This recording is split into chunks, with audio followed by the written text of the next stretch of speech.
আবার দুর্ঘটনা। লাইনচ্যুত ময়নাগুড়ির দুর্ঘটনাগ্রস্ত ট্রেনের ইঞ্জিন ফের লাইনচ্যুত হয়ে গেল গুয়াহাটি বিকানের এক্সপ্রেসের ইঞ্জিন।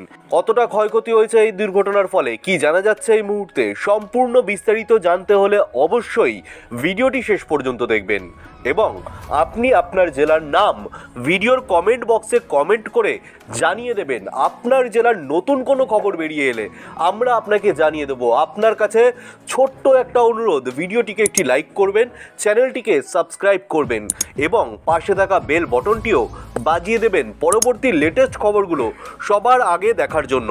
ফের লাইনচ্যুত গুয়াহাটি বিকানের এক্সপ্রেসের ইঞ্জিন। শনিবার সন্ধ্যায় ইঞ্জিনটি দোমোহনী থেকে শিলিগুড়ি জংশনে নিয়ে যাওয়ার সময় জংশন ডিজেল শেডে ফের লাইনচ্যুত হয়ে যায়।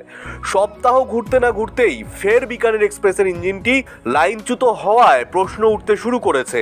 ঘটনার তদন্ত শুরু হয়েছে ইতিমধ্যেই, যদিও হতাহতের কোনো খবর পাওয়া যায়নি। প্রসঙ্গত, গত 13ই জানুয়ারি নিউ ময়নাগুড়ি ও নিউ দোমোহনী স্টেশনের মাঝখানে দাড়িভিজ এলাকায় লাইনচ্যুত হয় আপ গুয়াহাটি বিকানের এক্সপ্রেস।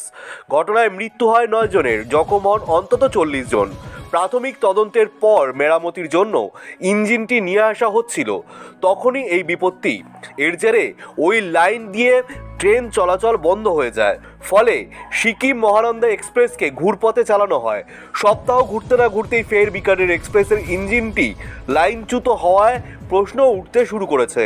ঘটনার তদন্ত শুরু হয়েছে ইতিমধ্যেই।